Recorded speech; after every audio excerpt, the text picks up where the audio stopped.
Aaron. What'd you feel?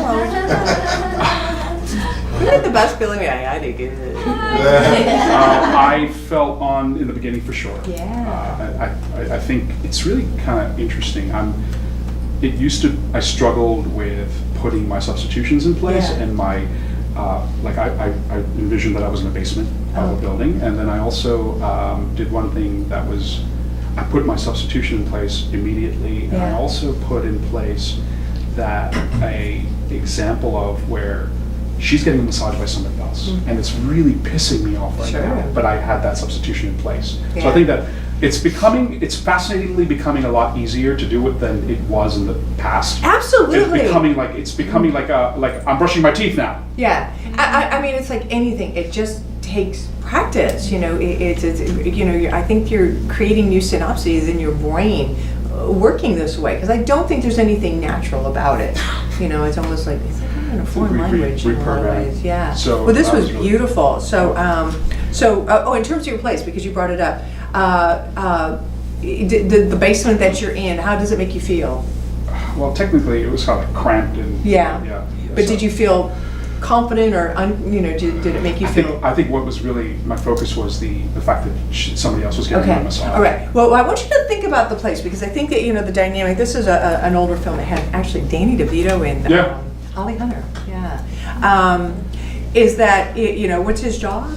He's actually an elevator guy. An elevator guy. Yeah. Okay. So he doesn't. Because what I'm getting at is, I would love to see you struggle a little bit more with confidence. Okay, because you actually had not a lot of confidence, because I think that'll chip away at your confidence knowing that the woman that you're in love with is with somebody else. But just in terms of his place in life, I don't know. I mean, there are people who have these jobs that some of us could look at, like an elevator operator. Oh, that's kind of true. But there are people who, they love it. I mean, we don't have them anymore. But back in the day, there were these people who ran the elevators, and some of them, that's what they were born to do. Or you hear about like these ladies, little old ladies who work at a coffee shop, same coffee shop for 60 years, never missed a day, and they love it. I wish I was that kind of person, but I'm not. So I would not love that job. You know what I mean? And so I don't get a sense that he loves his place in life. That's just things. Okay. There's a lot of luck in life. That's how it turned out, and he's just dealing with it. Okay. So where'd you feel on? Where'd you feel off? All the way till like a little bit in the middle. I kind of lost it a little. This was really great, Aaron. It was just incredibly authentic. I just love the whole stuff at the top. The massage, good-looking guy. Was he a 2.5-hour massage? I mean, the thing I meaning to talk to you about. I want to come clean. That was wonderful. I wanted to ask you. This was really tough for me. That was just so vulnerable and beautiful. Yeah, really, really great. Let's see. It is and something about you. Oh, I guess you were right. I think when you say, does that mean no? That was okay, but I think you can even allow that to just be a little bit more hurtful, more painful. So you're saying no to me. Okay. And then when you were telling her that you like her and maybe spend some time with you, it was just really, really beautiful. You might change your mind. Oh, I had a guy, he tried for like 4.5 years to try and change my mind. Oh, he was such a great guy too. It was awful, I know. He was so good to me. Oh, he would have done anything for me. And he had the means, it just wasn't there. Okay, time together, great, trust me, until that changes, wonderful. I think you can be a little bit more insistent on that last line, why did you come down here? Just really be a little bit more challenging. But that's it, that's just sort of a broad stroke, just allow the place and even the job to affect you more. I think he knows you don't really, other than your heart, your good heart and soul and personality. He says it's not like you have a lot to offer her. All right, great job. Thank you. Can I share something? Please. One thing real quick. So I started doing something in this scene that I haven't done in the past. What's that? I took it away from my head and put it in my heart. Yay!